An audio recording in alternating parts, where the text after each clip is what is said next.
Hello my dear lovely students, कैसे हैं आप लोग। और अब तो बहुत रिलैक्स्ड फील कर रहे होंगे क्योंकि अभी आपके मेजर जो एग्ज़ाम्स हैं वो आपके निकल चुके हैं। क्यों?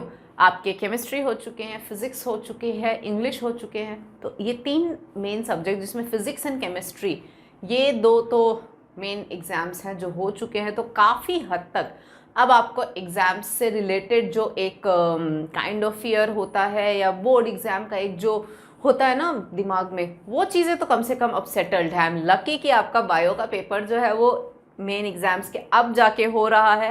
तो काफ़ी हद तक मेंटली आप लोग प्रिपेयर्ड हो चुके हैं कि एग्ज़ाम्स कैसे देना है। लेकिन जो हम स्ट्रैटेजीज आज लेके आ रहे हैं, मतलब I have got strategies to score 35 out of 35 in biology.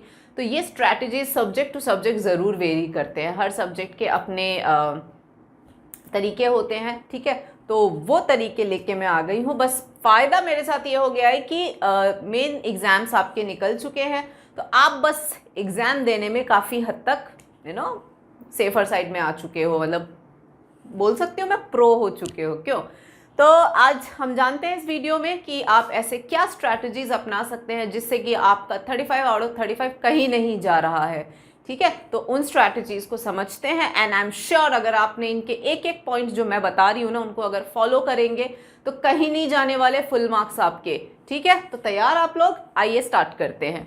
तो we have strategies to score 35 out of 35 in biology. उसके लिए सबसे पहला स्टेप है एनसीईआरटी द बाइबल। मैं हमेशा कहती हूँ एनसीईआरटी हमारा बाइबल है। उसको एक एक वर्ड, लाइन भी नहीं, वर्ड बहुत ध्यान से पढ़ना सबसे पहला काम।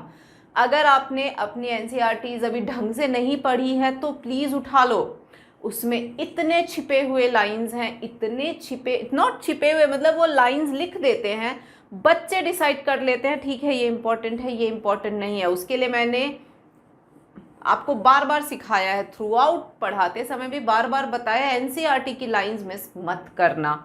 अब जैसे कि आपके पेज 180, एनसीईआरटी का पेज 180 अगर आप उठाते हैं तो पेज 180 पे क्या पेज 180 पे लिखा हुआ है बैक्टीरियोफेज के बारे में लिखा हुआ है, ठीक है। बहुत सारे माइक्रोब्स के डायग्राम दिए हुए हैं, एडिनोवायरसेस के बारे में लिखा हुआ है, ठीक है। और एडिनोवायरसेस के बारे में लिखा हुआ है कि ये रेस्पिरेटरी डिसऑर्डर्स कॉज करते हैं, समझ रहे हो। अब ये जो पॉइंट है ये एनसीईआरटी के डायग्राम वाले पार्ट में नीचे फिगर वाले एरिया में लिखा हुआ है। बच्चे ऐसी चीजें ध्यान नहीं देते हैं, फिगर वाले में है, डायग्राम देखी, ठीक है, आ गया समझ में, खत्म। एंड वहां लिखा हुआ है एडिनोवायरसेस कॉजेज रेस्पिरेटरी डिसऑर्डर्स, बच्चे पढ़ते नहीं और वो सिर्फ वही लिखा हुआ है, थियरी में कहीं नहीं है, तो मिस कर जाओगे तो रह जाएगा। तो ऐसे कोने कोपचे में जा जाके वर्ड्स को ढूंढना है और बहुत ही हॉकाय के साथ पढ़ना है। तो read each and every word of NCERT very very clearly and properly बच्चों। एक और इसका एग्जाम्पल है, आई थिंक पेज 199 जो बायोटेक का चैप्टर है आपका, तो उस वाले चैप्टर में जो प्लाज्मिड का PBr 322 का जो डायग्राम है ना, PBr 322 का जो डायग्राम है उसमें इन्होंने एक्सप्लेन किया है ROP, that is proteins needed for replication. अब ये भी जो चीज है ना, ये भी वहां पर सिर्फ और सिर्फ इसी पॉइंट पे मेंशन है, मतलब फिगर में लिखा हुआ है। ये आपको थियरी में कहीं नहीं मिलेगा, ये सिर्फ नीचे प्लाज्मिड के नीचे जो फिगर है ना वहां पे मेंशन्ड है। तो ऐसे छुपा हुआ सारी चीजें प्रेजेंट हैं। तो डायग्राम से लेके फिगर के नीचे भी क्या लिखा हुआ है ना वो सब आपको ध्यान से पढ़ना है। तो डोंट लीव, मतलब पेज नंबर छोड़ के ना हर पेज ऑफ एनसीईआरटी पे अल्ट्रा फोकस लगा के देखना है, मतलब बिल्कुल अब जो आप समझ सकते हो, जो मैं कहना चाह रही हूँ मेरी वो फीलिंग समझो आप, कि आप एक भी वर्ड को जाने नहीं दे सकते हो। बहुत ध्यान से एनसीईआरटी उठा के पढ़ना, तो आपकी मेन चीज़ तो वहीं सॉल्व हो गई। Once you are done with the NCERT तो मान लो क्वेश्चन आ भी जाता है कहीं ना कहीं बैक ऑफ द माइंड, अपने सबकॉन्शियस में वो फिट भी हो जाता है, तो अपने को याद रहेगा हाँ मैंने कहीं पढ़ा था ये, तो एटलीस्ट चूकोगे नहीं आंसर में, ठीक है। तो NCERT read it very properly, पहला स्टेप। नेक्स्ट आते हैं सॉल्व द सैम्पल पेपर्स, ठीक है। अब जो टाइम बच रहा है अभी तक देखो आपने पढ़ाई कर ली होगी अच्छे से और 6 चैप्टर्स आ रहे हैं आपके, तो एक बार रिवाइज करके एनसीईआरटी जैसे ही आप पढ़ लेते हो, एक बार 6 चैप्टर कर लो, उसके बाद सैम्पल्स उठाओ and test yourself, like solve the sample papers. और इसके साथ में आप क्या करो, टेस्ट योरसेल्फ, आप खुद टेस्ट करो ईमानदारी से, खुद को देखो कि आप कहाँ लाई करते हो, कितना स्कोर कर पा रहे हो, ठीक है। So solve the samples and test yourself. इससे क्या है, आपका कॉन्फिडेंस भी बूस्ट होगा कि ओके इतना हमने फुल 35 मार्क्स का पेपर जब सॉल्व किया तो हमने इतना स्कोर हम कर पाए। तो खुद की टेस्टिंग से अपनी गलतियां खुद को भी पता लगती है, तो रेक्टिफाई फटाफट हो जाएगा, ठीक है। कोई लूप होल नहीं छोड़ना है, तो करो सॉल्व, अच्छे से सैम्पल सॉल्व कर लो, ठीक है। इससे कॉन्फिडेंस और बूस्ट हो जाएगा, आपका नॉलेज और बढ़ गई, ठीक है। उसके बाद में जैसे ही आप तैयार हो जाते हो अच्छे से सैम्पल वैम्पल सॉल्व करके, नाउ नेक्स्ट स्टेप थोड़ा सा आ जाएगा कि लास्ट 5 ईयर्स के बोर्ड के क्वेश्चन पेपर्स एक बार देखो, पिछले 5 सालों में, पिछले इवन 5 का आप 6-7 ईयर्स ओल्ड भी जा सकते हो। डिफरेंस क्या है, डिफरेंस बस इतना है कि इस साल टर्म 1 और टर्म 2 के उसमें डिवाइडेड है, ये पहली बार हो रहा है। लेकिन जो बोर्ड की थिंकिंग, जो बोर्ड एग्जाम में क्वेश्चंस आते हैं, वो चीज़ तो बेसिक्स वही है ना बच्चों। जो पहले टर्म 1 में एमसीक्यूज था वो नया था, अभी क्या है, सब्जेक्टिव है आपका टर्म 2, इसमें आपको पूरा अच्छे से लिखना है। तो पूरा ऐसे लिखने के पिछले जो बोर्ड्स हुए हैं सारे तो सब्जेक्टिव्स थे, तो एक बार क्वेश्चन उठा के सिर्फ टर्म 2 वाले जो पोर्शन है, क्योंकि पिछले 5 साल के क्वेश्चन पेपर जब आप उठाओगे तो ऑब्वियसली पूरा कोर्स मिलेगा आपको, जिसमें से आपको सिर्फ वो क्वेश्चंस देखने हैं जो आपके टर्म 2 के कोर्स में है, और देखो कि इन चैप्टर से जो जो क्वेश्चंस वहाँ आए हैं वो कितना आपको आता है। तो उससे क्या होगा, और आपका कॉन्फिडेंस बूस्ट होगा। इसमें थोड़ा सा टाइम ये लग जाएगा कि आपको छांटने पड़ेंगे टर्म 2 के सब्जेक्ट्स, ये जो क्वेश्चंस हैं वो कौन से हैं। अदरवाइज एक बार ये भी कर जाते हो तो आपके लिए सेफर साइड ठीक रहेगा, ठीक है। बट ये कर लेना एक बार। उसके बाद में ये जो आपका टर्म 2 का ये कोर्स है, ठीक है, unit 8 biology in human welfare, chapter 8 और 10 आ रहा है, मतलब ये यूनिट जो है फिलहाल तो ये ध्यान रखो, दिस इज ऑफ 14 मार्क्स। जो बायोटेक्नोलॉजी एंड एप्लीकेशन वाला जो यूनिट है बायोटेक्नोलॉजी वाला, उसमें 11-12 दोनों चैप्टर आ रहे हैं, ये 11 मार्क्स का है टोटल यूनिट। और इकोलॉजी वाला जो यूनिट है वो 10 नंबर का है, तो 14-11-10 इज इक्वल टू 35 ये हो जाते हैं। इसका जो फर्दर ब्रेकअप है वो यहाँ पर है, ठीक है, ये आप देखो। So this is the breakup. यहाँ पर ये जो भी इस चैप्टर के, ये पूरा चैप्टर है, कोई कट्स नहीं है, कुछ नहीं है, लेकिन मेक श्योर आप ये सारे, जैसे unit biology in human welfare, इसमें human health and diseases chapter है, और ये माइक्रोब्स इन ह्यूमन वेलफेयर, ये दोनों मिला के 14 मार्क्स का होता है। लेकिन मैंने आपको बहुत बार ये चीज़ समझाया है कि ह्यूमन हेल्थ एंड डिजीजेस का कंटेंट ज़्यादा है और काफ़ी इम्पॉर्टेंट कंटेंट है, तो स्ट्रैटेजिकली पढ़ना, मतलब अगर दोनों यूनिट्स में से ये तीनों यूनिट्स में से जब आपको एंड मोमेंट पे रिवीजन करना रहता है और बहुत सारा टाइम नहीं बच रहा है, तो एक बार के लिए पहले मेन चैप्टर्स को, मेन इन द सेंस जो बल्कि चैप्टर्स हैं, एक बार उनको तो उठा ही लेना, जैसे ह्यूमन हेल्थ एंड डिजीजेस बहुत इंपॉर्टेंट हो जाता है इन दोनों में से। फिर बायोटेक्नोलॉजी एंड इट्स एप्लीकेशन वाले यूनिट में बायोटेक्नोलॉजी प्रिंसिपल्स एंड प्रोसेसेस, इस वाले चैप्टर में और इस वाले दोनों चैप्टर यहाँ ऑलमोस्ट बराबर है, और ये 11 नंबर का है दोनों चैप्टर मिला के, तो यहाँ तो दोनों ऑलमोस्ट बराबर है। पहला चैप्टर वेटेज ज़्यादा वेटेज नहीं बोल सकती मैं, पहला कंटेंट वगैरह ज़्यादा है पहले चैप्टर में, तो सिंस कंटेंट ज़्यादा है तो क्वेश्चंस आने के चांसेस वगैरह भी थोड़े बनते हैं। फिर आते हैं इकोलॉजी, ये 10 नंबर का है, ये दोनों चैप्टर मिला के, जिसमें आप खुद जानते हो इकोलॉजी वाली यूनिट में ऑर्गेनिज्म एंड पॉपुलेशन चैप्टर कितना लंबा है, तो मेजर बल्क इस पे आता है। तो ध्यान से इन चैप्टर्स को पढ़ना, और ऑर्गेनिज्म एंड पॉपुलेशन में बेटा बहुत थियरी है, बहुत ज़्यादा थियरी है, तो एक एक लाइन वहाँ छोड़ भी नहीं सकते, बिल्कुल नहीं छोड़ सकते हो आप। तो जो मैं समझाती हूँ ना एनसीईआरटी ध्यान से पढ़ने का, तो यहाँ पे तो वो एक्स्ट्रा फोकस डाल के पढ़ना पड़ेगा आपको, क्योंकि बहुत सारा सिर्फ थियरी है यहाँ पे। फिर भी कॉन्सेप्ट बेस्ड क्वेश्चन आ जाएं, थोड़ा सा दिमाग लगा के ना एप्लीकेशन बेस्ड क्वेश्चन आप कर सकते हो। यहाँ पे थोड़ा सा ज़्यादा ध्यान रखना पड़ेगा। और फैक्चुअल इन्फॉर्मेशन पूछ ली तब तो गए। सेम फैक्ट्स इसमें भी बहुत सारे हैं। आपके बायोटेक्नोलॉजी वाला जो यूनिट है, सॉरी ये कौन सा है, बायोडाइवर्सिटी वाला जो यूनिट है, इसमें भी फैक्ट्स बहुत सारे हैं।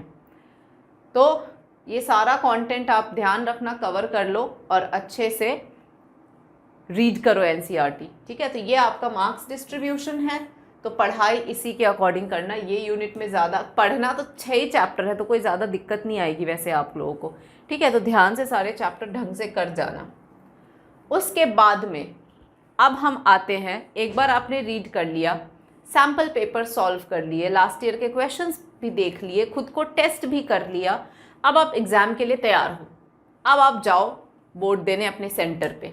सेंटर पे टाइम से पहुंचना होता है, ये आपको पता ही है, अब तक आपने इतने सारे एग्ज़ाम्स दे दिए हैं। तो जब आप टाइम से पहुंचेंगे सेंटर पे और 10 बजे आपको डॉट 10 o'clock में क्या होता है, डॉट 10 o'clock आपको आंसर शीट दे दिया जाता है, राइट। 10 AM में क्या होता है, आंसर शीट दे देते हैं। आंसर शीट को अच्छे से, आंसर शीट डिस्ट्रीब्यूटेड, तो 10 बजे आंसर शीट जब दे देते हैं तो आप आराम से आंसर शीट को फिल करो आराम से। अब तो हैबिट में भी आ गया है तो कोई इशू नहीं आएगा। ये जो 10:15 का टाइम है, 10:15 AM, इस दौरान क्वेश्चन पेपर, जो क्वेश्चन पेपर है वो डिस्ट्रीब्यूट होता है, राइट। तो ये जो 10:15 से 10:30 का टाइम है, ये जो 15 मिनट्स है आपके पास, इस 15 मिनट्स को बहुत वाइजली हैंडल करना। आप में देखो क्वेश्चंस में जो सेक्शंस होंगे, section A, section B, section C, 3 sections होंगे। बहुत ध्यान से, हर सेक्शन में 6 क्वेश्चन और लास्ट सेक्शन सी में सिर्फ एक केस बेस्ड स्टडी होंगे। इंटरनल चॉइस ऑफ कोर्स होगा। तो ये जो टाइम है ना, इसमें बहुत वाइजली बच्चों हैंडल करना, मतलब एक एक क्वेश्चन को बार बार पढ़ना, ठीक से पढ़ लेना, उसके answer back of the mind में सोच के रख लेना।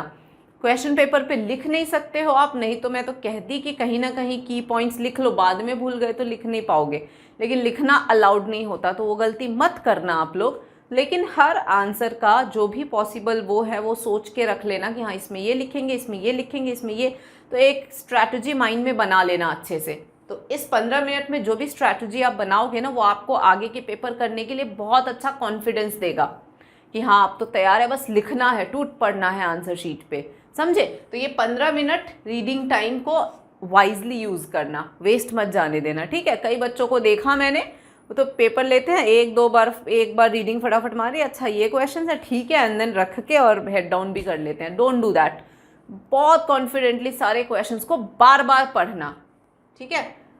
यही मेरा अगला पॉइंट भी आ जाता है कि read each and every question very cautiously, बार बार पढ़ो। कभी कभार एक क्वेश्चन में बच्चे क्या कर जाते हैं, गलती ये कर जाते हैं कि why and how recombinant DNA is produced, तो वाई कर जाते हैं, हाउ उनकी छूट जाती है, ऐसे ऐसे प्रॉब्लम्स हो जाती हैं। Understood children. तो इसीलिए क्वेश्चन को बहुत ध्यान से हैंडल करना है, बहुत ज़्यादा ध्यान से, रिमेंबर दैट। तो रीड वेरी कॉशियसली, क्वेश्चन को 2-3 बार पढ़ो और देखो कि कहीं कुछ छूट तो नहीं रहा है, ठीक है। मीनिंग, कभी कभार बच्चे क्या करते हैं, मीनिंग भी गलत लिख लेते हैं। मीनिंग एज इन, जैसे क्वेश्चन तो पूछ रहे हैं, थोड़ा सा ओपन एंडेड क्वेश्चन पे चले जाते हैं कि बायोडाइवर्सिटी की वजह से इतनी लॉस की वजह से इतनी प्रॉब्लम्स आ रही है, अब आप स्ट्रैटेजीज बताओ कैसे कंजर्व करोगे। ओपन नहीं है ये, वही है, फिक्स्ड है, क्लोज्ड ही है क्वेश्चन। तो इस पे अब आप जब आप आंसर लिखेंगे, ठीक है, हाँ यहाँ पे ओपन थोड़ा सा ये हो जाता है कि नॉलेज अपनी बियॉन्ड भी, लिखने का जो आंसर है वो बियॉन्ड भी जाएगा। जैसे हम कंजर्वेशन की बातें करेंगे तो उसमें हम ex situ, in situ, ये सारे पॉइंट्स हम डाल सकते हैं, डिटेल में अच्छे से एक्सप्लेन भी कर सकते हैं। लेकिन पूछ क्या रहा है, लिख क्या रहे हो, वो मत करके आ जाना, स्ट्रैटेजीज टू कंजर्व बायोडाइवर्सिटी, तो फिर भी ठीक है, लेकिन how will you maintain the biodiversity through out, इस तरह से कुछ घुमा के पूछ दिया तो लिखना तो उसमें कंजर्वेशन के तरीके हैं, लेकिन आप समझे नहीं और कुछ का कुछ लिख के आ गए। इस तरह की गलतियां मत करना। इसीलिए क्वेश्चन पूछ क्या रहा है, क्योंकि थियोरेटिकल है, थियोरेटिकल सब्जेक्ट्स में घुमाएंगे, सीधे क्वेश्चंस हो गए तो बहुत बढ़िया आपके लिए, लेकिन be prepared for the worst, that I am saying, कि बहुत बुरे के लिए तैयार रहो। कुछ भी पूछ देंगे, घुमा के अगर पूछ रहे हैं तो आप उस घूमे हुए को घूमने मत दो, आप फोकस्ड रहना। इसीलिए आपको रीडिंग टाइम और एक एक क्वेश्चन को बार बार पढ़ना, ताकि इसकी जो बेसिक जिस्ट मीनिंग है वो आपसे छूटे ना, ठीक है। तो please read the questions very carefully. उसके बाद में handle the sections in the question papers properly, यानी कि देखो इसमें क्या है, आपके सेक्शन स्ट्रैटेजीज डिवाइज कर सकते हो। सेक्शन ए हैज 6 क्वेश्चंस और इसमें क्या है, इंटरनल चॉइस है, ठीक है। तो इंटरनल चॉइस रहेगा, तो इंटरनल चॉइस में आपको जो ठीक लग रहा है आप उसको करेंगे, ठीक है। और ऑप्शन 2 होते हैं, जैसे कि क्वेश्चन 1 और क्वेश्चन 2। मान लो क्वेश्चन 1 में ए और बी पार्ट है और क्वेश्चन 2 में भी ए और बी पार्ट है, ठीक है। तो अगर आपने और चूज किया है तो पूरा का पूरा क्वेश्चन 2 का ए बी करना होगा, या फिर पूरा का पूरा क्वेश्चन 1 का ए बी करना होगा। कई बच्चे ऐसे, सरप्राइजिंगली ऐसे भी मैंने देखा है कि ए इसका कर दिया और बी इसका कर दिया, ऐसे भी मैंने देखा है। प्लीज़ ऐसे गलतियां मत करना आप लोग। और मीन्स पूरे क्वेश्चन का, और ए बी है तो भी उस क्वेश्चन को पूरा छोड़ना है, नेक्स्ट का मतलब पूरा का पूरा क्वेश्चन उठाओ, एक पार्ट एक ही का, ठीक है।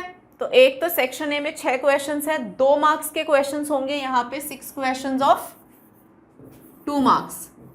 तो ये आपका टाइम ज़्यादा नहीं लेगा। देखो 2 घंटे का पेपर है, ठीक है, 2 आवर्स का पेपर है, तो 6 क्वेश्चंस 2 मार्क्स, तो 6 क्वेश्चन 2 मार्क्स, कितने मिनट, मान लो मैं 5 मिनट भी एक बार रखती हूँ तो आपके 30 मिनट्स जो है वो इसमें लग जाएंगे।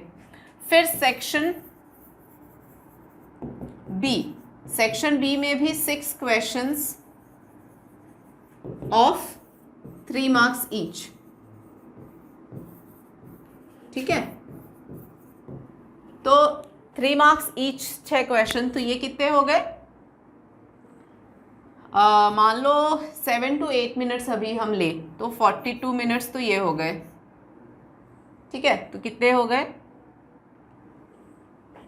42, मान लो आप लोग 50 मिनट्स भी लेते हो, 50 मिनट्स भी लेते हो तो भी आपके पास में सेक्शन सी के लिए एक ही क्वेश्चन करना होता है। सेक्शन सी में 1 क्वेश्चन ऑफ 5 मार्क्स और ये होता है केस बेस्ड, ठीक है। 1 question of 5 marks case based होता है, तो इसके लिए हमारे पास फिर भी 15 मिनट आप ले सकते हो एक क्वेश्चन के लिए, हद मार के। मतलब ये तो मैंने मैक्स टू मैक्स लिखा है, 15 मिनट्स आप इसके लिए ले सकते हो और लास्ट के 5 मिनट्स एक बार रैप अप के लिए यूज़ कर सकते हो। आप चाहो तो इसको 45 तक लिमिट करके आप 10 मिनट्स यूज़ कर लो, तो ये आपके हाथ में है। आधा घंटा लगा के सेक्शन ए आराम से करो, ताकि आराम से करने पे कोई गलती ना हो आपसे, ठीक है। 45 मिनट्स लगा के आप नेक्स्ट जो 3 मार्क्स के क्वेश्चंस है उसको बहुत ध्यान से धीरे धीरे आराम से करो। टाइम बहुत है अपने पास में, 13 क्वेश्चंस ही तो करने हैं। टोटल मिला के कितने हो गए, टोटल 13 क्वेश्चंस ही तो हैं। तो 13 क्वेश्चंस करने में बहुत ज़्यादा टाइम अपने को नहीं लगेगा, तो 2 घंटा बहुत होते हैं, ठीक है। तो स्ट्रैटेजिकली प्लान करो कि 45 मिनट्स में 3 मार्क्स वाला सेक्शन निकालना है, बल्क वो रहेगा क्योंकि ज़्यादा भी लिखना है और क्वेश्चंस भी 6 हैं। एंड लास्ट वाला तो एक ही क्वेश्चन है, केस बेस। बहुत ध्यान से 5 मिनट लगा के आप वो पूरा केस पढ़ो ऊपर का, उसके बाद क्वेश्चंस हद मार के 5 क्वेश्चंस अगर हैं तो वो आप पढ़ सकते हो, ठीक है। तो ऐसे करके आप टाइम इसको डिवाइड कर लो और आराम से सारे क्वेश्चंस को इजी वे में सॉल्व कर सकते हो। ठीक है बच्चों, answer sheet should be very clear. ये तो बहुत इंपॉर्टेंट स्ट्रैटेजी है बच्चों। देखो आंसर शीट जहां तक मुझे ध्यान है 32 to 34 पेजेस के हैं। ठीक है, आप क्या कर सकते हो, आप देखो कितने क्वेश्चंस हैं अपने, 13 क्वेश्चंस हैं। तो लमसम भी देखे अगर हम, तो मैं अगर पर पेज 1 क्वेश्चन भी करती हूं तो आप देखो कितने सारे पेजेस बच रहे हैं। तो आई थिंक बहुत सही रहेगा, एक पेज पे ना सेक्शन ऊपर क्लैरिटी से बकायदा ऐसे लिखो, सेक्शन ए और आंसर, और यहां लिखा आंसर 1। ठीक है, और इसका आंसर जो भी है उस पेज पे लिख दिया। अगर बहुत ज़्यादा छोटा हो रहा है तो दूसरा क्वेश्चन भी वहां डाल लो, और अगर थोड़ा सा भी ज़्यादा हो रहा है और आप स्पेशियसली आराम से ले रहे हो तो अगले पेज पे चले जाओ, पेजेस खूब होते हैं। और ऐसे करके क्लैरिटी से जितना क्लियर लिखोगे ना बच्चों आंसर, उतना आपके फेवर में जाएगा चीज़ें। ओके, और बहुत ध्यान से इस चीज़ को समझना आप कि लिखो क्लैरिटी से कि सब समझ में आ जाए एग्जामिनर को। जितना एग्जामिनर आपके आंसर को देख के खुश रहेगा ना, उतना आपके लिए बेनिफिशियल रहेगा। तो इसीलिए क्लैरिटी से आंसर लिखना, प्रॉपर सेक्शन ए लिखा, इसको अंडरलाइन कर दिया बढ़िया से, आंसर को यूँ अंडरलाइन किया और क्लैरिटी से आंसर लिखा, और कीवर्ड्स को अंडरलाइन कर देंगे हम। कीवर्ड्स को इसलिए अंडरलाइन कर देंगे क्योंकि नज़रें अपनी फिर उन्हीं अंडरलाइंड मैटर पे जल्दी जाता है। तो हम जो चाहते हैं कि एग्जामिनर जो देखे वही एग्जामिनर फिर देखेगा, समझ गए ऐसा। तो एक तो ये ध्यान रखना है।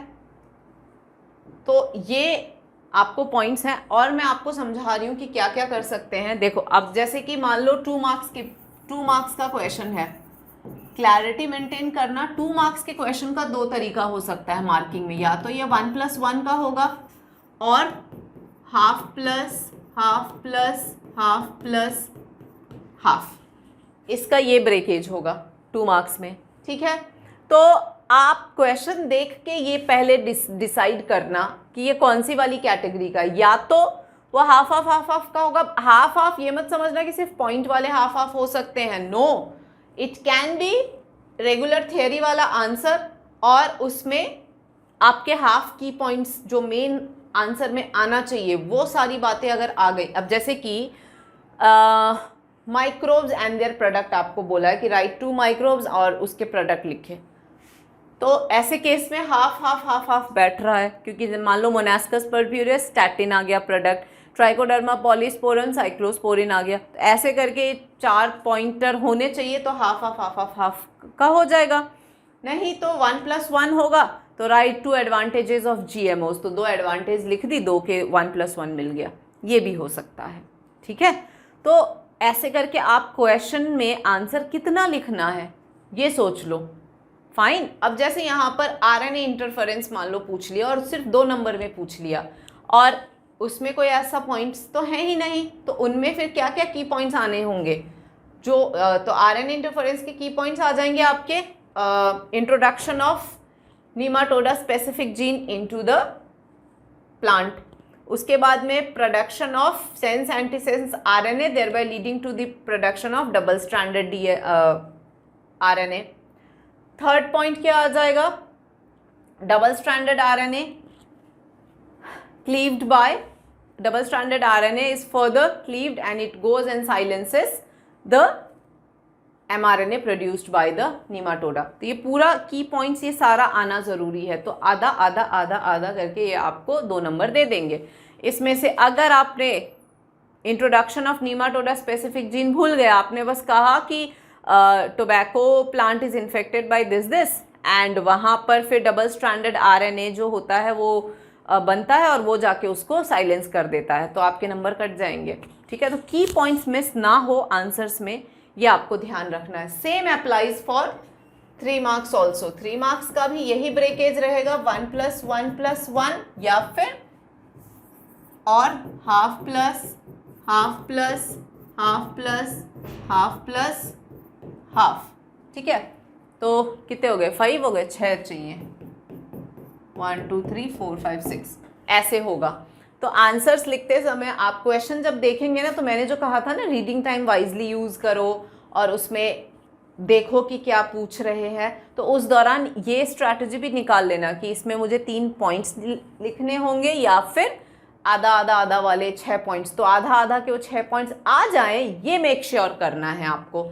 सिमिलरली 5 मार्क्स का भी, अब 5 मार्क्स में तो जहाँ तक मुझे लग रहा है केस बेस्ड है, तो जनरली ये 3 से 5 सब क्वेश्चंस उसमें पूछते हैं। तो या तो 1 मतलब 1 + 1 + 1 + 1 + 1, या तो ये जाएगा, इसमें बहुत सारे हैं, या फिर 1 + 2 + 2 जा सकता है, या फिर 1 + 1 + 3, मतलब कुछ भी, इसमें ब्रेकेज का कोई वो नहीं है, वो डिपेंड करेगा क्वेश्चन कैसा है, या फिर हाफ हाफ के 10 भी हो सकते हैं। तो इसमें बहुत सारे ऑप्शंस बैठेंगे, तो एक बार क्वेश्चन देख के ही आपको अंदाज़ा लगाना पड़ेगा कि कौन सा वाला बैठ रहा है। ओके, और जब आप ये स्ट्रैटेजी बना लो, उसके बाद में आंसर्स जब आप लिखो तो अंडरलाइन द कीवर्ड्स, ये बिल्कुल मत भूलना, अंडरलाइन द कीवर्ड्स। वो इसलिए क्योंकि एग्जामिनर को वही दिखाना है हमें जो आप चाहते हो एग्जामिनर देखे। क्योंकि एग्जामिनर जो होते हैं, आपको मैं वर्स्ट के लिए प्रिपेयर कर रही हूँ, तो वर्स्ट केस क्या होगा कि एग्जामिनर जो है वो बिल्कुल नया है, और एग्जामिनर को बोर्ड में चेकिंग के दौरान, बच्चों मार्किंग स्कीम बोर्ड से आती है, marking scheme as an answer key, तो बोर्ड से जो आंसर की आया है उस आंसर की में जो भी लिखा हुआ होता है, कभी कभार नया एग्जामिनर जो होते हैं ना, वो एग्जैक्टली वही लाइंस, वही वर्ड्स फॉलो करते हैं जो आंसर की में दिया हुआ है। उससे ज़रा सा भी अगर हटके बच्चा कुछ भी अपने दिमाग से लिखता है, वो उनको समझ में नहीं आता, फिर वो देखते हैं इसके जैसा तो है नहीं, काट दिया, ऐसे भी होते हैं। तो ऐसे केसेस में आप क्या करोगे? There comes the luck factor. ऐसे केसेस में आपको सिर्फ एक ही चीज़ बचा सकता है, अगर आपने प्रॉपर एनसीईआरटी पढ़ी है और उसी हिसाब से प्रॉपर आंसर्स लिखे हैं और उसमें भी की पॉइंट्स को हाईलाइट कर दिया, तो एग्जामिनर क्या है, दिन में बहुत सारी कॉपीज़ उनको चेक करना होता है, तो since they have to check a lot of copies, तो इतना वो बहुत ज़्यादा टाइम वेस्ट नहीं कर सकते आपकी कॉपी पे। तो अगर आपकी कॉपी बहुत क्लियर है, साफ है और कीवर्ड्स अंडरलाइंड है, तो नज़रें वहीं जाती हैं, तो क्या चेकिंग जल्दी जल्दी हो जाता है, अरे बच्चा तो बहुत अच्छा है, तो उस हिसाब से इंप्रेशन बन जाता है, फिर नंबरिंग भी वैसी वैसी हो जाती है। तो इन छोटी छोटी बातों का प्लीज़ ख्याल रखना, तब जाके तो आराम से कम लक वाली चीज़ भी आप हैंडल कर जाते हो, ठीक है? क्योंकि जनरली लक में तो क्या है क्या नहीं अपने को तो क्या पता, but here you can handle that part also by doing all these tricks, ठीक है?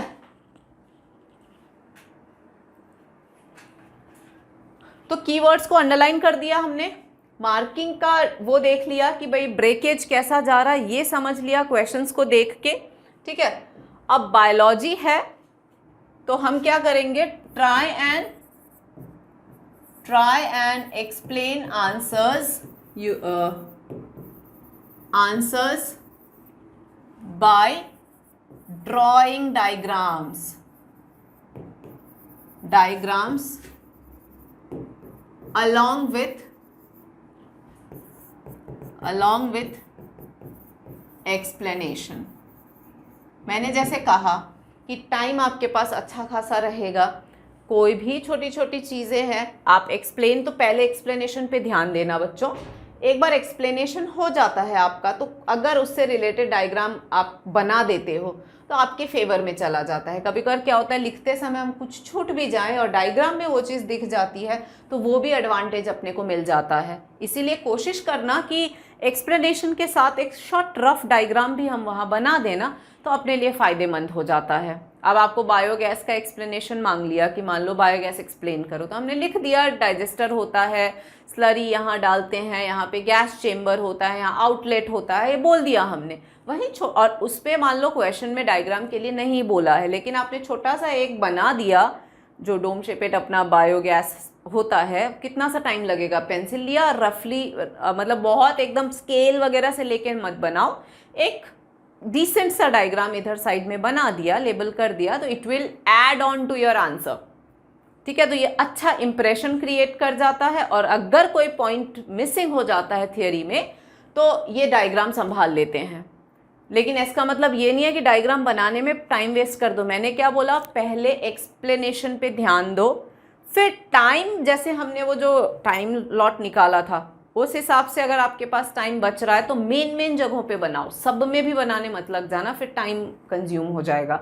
तो आप समझ रहे हो ना, मैं बस ये कहना चाह रही हूँ कि एक्सप्लेनेशन के साथ अगर कोई भी छोटा सा रफ डायग्राम पेंसिल से बना हुआ मिल जाता है तो एडेड ऑन एक फील आता है आंसर का, है ना, तो और अच्छा दिख जाता है। But it should be done only when आपके पास टाइम हो, और एक जिसमें डायग्राम बोला है वहाँ तो बनाना ही है, जहाँ नहीं बोला वहाँ भी थोड़ा बहुत हम सपोर्ट कर देते हैं ना आंसर को डायग्राम से, तो थोड़ा एडेड ऑन इफेक्ट आता है आपके आंसर्स में। ये बहुत इंपॉर्टेंट चीज़ें हैं बच्चों जो मैं बायो के हिसाब से आपको समझा रही हूँ, अंडरस्टूड। तो इन चीज़ों को अगर आप ध्यान में रखोगे ना, मैं इतनी श्योर हूँ कि आपका 35 आउट ऑफ 35 कहीं नहीं जाने वाला है। बस इसमें कुछ डोंट्स हैं जिनको आपको नहीं करना है, जैसे अनवांटेड जो आपके मॉड्यूल्स होंगे, आई शुड नॉट से अनवांटेड, लेकिन एज ऑफ नाउ फिलहाल आप अपने जो भी इलैबोरेटेड मॉड्यूल्स होते हैं उनको अभी मत देखिएगा। जो भी रिफ्रेशर बुक्स होती हैं जो बहुत इलैबोरेटेड हैं, फिलहाल उनको इतना मत देखिएगा, ठीक है, कन्फ्यूजन अलग होगा। बहुत सारे रेफरेंस बुक्स को रेफर करने की भी ज़रूरत नहीं है, फिलहाल एनसीईआरटी पे फोकस करिए आप लोग, ठीक है। और बहुत सारे कंफ्यूजिंग मटेरियल से अभी दूर ही रहिए, बस हमारे वीडियोस देखिए, वन शॉट वीडियोस देखिए। वन शॉट में भी काफ़ी अच्छे से चैप्टर को कवर कर लिया गया है, ओके। तो इन चीज़ों को बस देखो, सुनते रहो, पढ़ते रहो, and you will be sorted. बहुत ज़्यादा फिलहाल डाइवर्ट मत होना, ये भी करे, ये भी करे, ये भी करे। 6 चैप्टर है आपके पास, अच्छे खासे 9 डेज है, 10 डेज ही मान के चले, तो use these days very wisely. और जैसे सिखाया है स्ट्रैटेजी वैसे आप फॉलो करो ना, कहीं नहीं जाने वाला 35 आपका, ठीक है बच्चों।